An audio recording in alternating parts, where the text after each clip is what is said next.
Magandang araw sa lahat. Nandito na naman tayo sa ating video tungkol sa saxophone playing tips. At ito, magko-concentrate muna tayo sa tatlong parte na kailangan sa saxophone. At ito nga, nandito ang mouthpiece, reed, saxophone reed, ligature.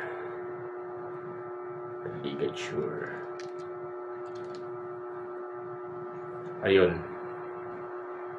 napaka-importante talaga ng tatlong to.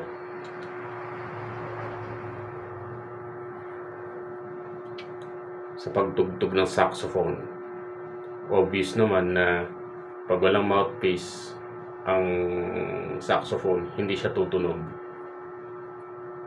So, ito yung mouthpiece. Ayan. Ito yung mouthpiece. Yung ano na yan, nakikita nyo yung butas na yan sa mouthpiece. Tawag dyan chamber.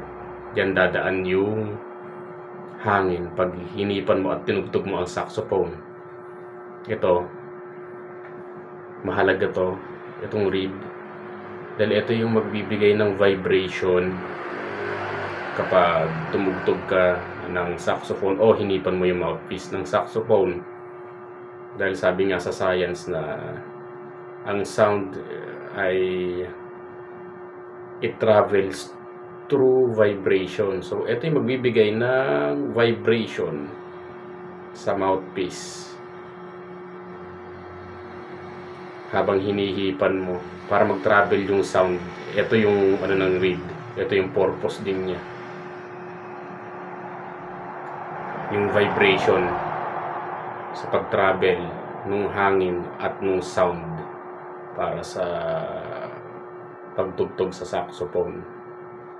Ito naman yung tinatawag na ligature. Ito yung magsisilbing lock sa mouthpiece at sa reed. So paano nga ba natin ilalagay yung mouthpiece, reed, at ligature? Yan. Unang-una ito, syempre sa mouthpiece. Ito tinatawag na bed. Ito yung bed ng mouthpiece.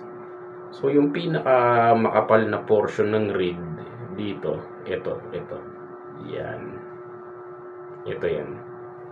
Is ilalagay mo sa bed ng mouthpiece. Yan. Ganito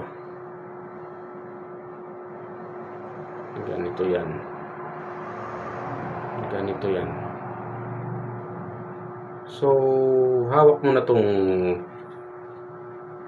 reed at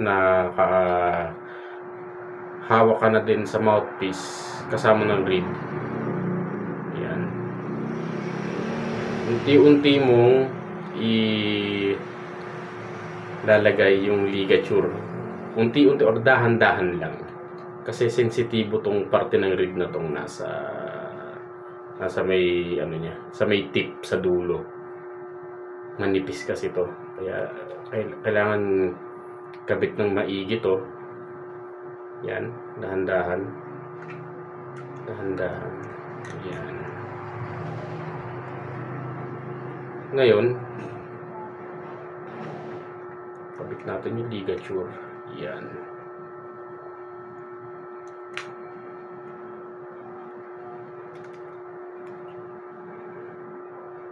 Kabit natin yan. Ngayon, ipapantay naman natin yung dulo ng reed sa dulo din ng mouthpiece. Papantay natin.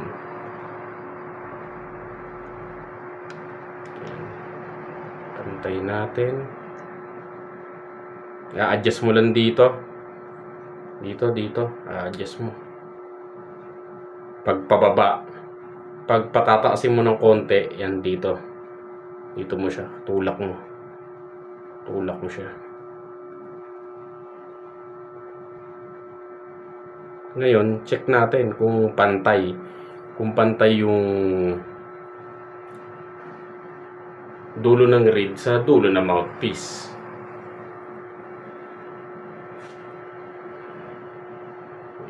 Tignan natin.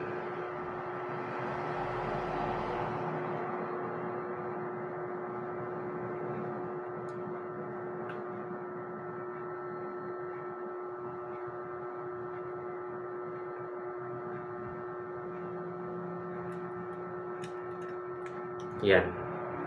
Pag nakita mo na pantay na sila ng dulo ng mouthpiece at yung dulo ng reed, itong dulong to. Pag nagpantay na to, yun, doon mo ilak yung screw ng ligature.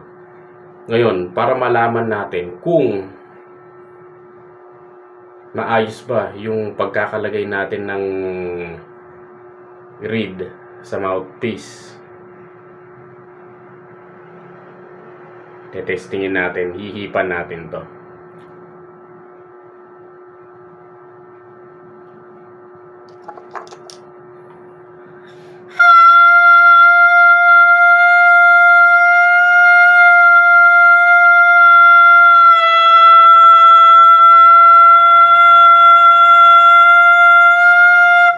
Sapa.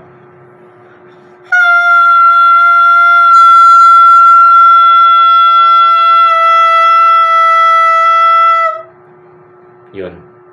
Ibig sabihin, pag maganda ang tunog, maganda ang pagkakaayos natin sa ligature at reed, ibig sabihin nasa tamang posisyon yung reed natin sa mouthpiece. Yun, lagi natin tatandaan na ang reeds ay kailangan basa or moist. Pwede mo siyang ibabad sa tubig yung reed ng 1 to 2 minutes, or pwede mo siyang lawayan ng 15 seconds to 30 seconds. Kumbaga, yung reed ganito, nakasalpak.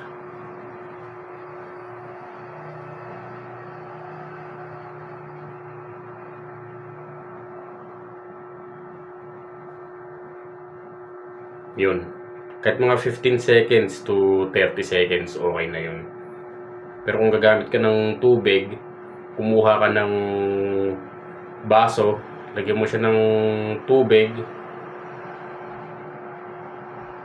tapos ang mahalaga sa tubig, kung tubig ang gagamitin mo, ang ibababad mo lang sa tubig is yung kahit hanggang dito lang, sa may portion na to ng reed. Hanggang doon mo lang siya ibababad. Kasi ito lang naman yung kailangan mong i-moist sa parte ng reed itong nasa ibabaw na to. So, ayun, sana natulungan ko kayo kung paano gamitin ng proper ang paglagay ng reed sa mouthpiece. Maraming salamat.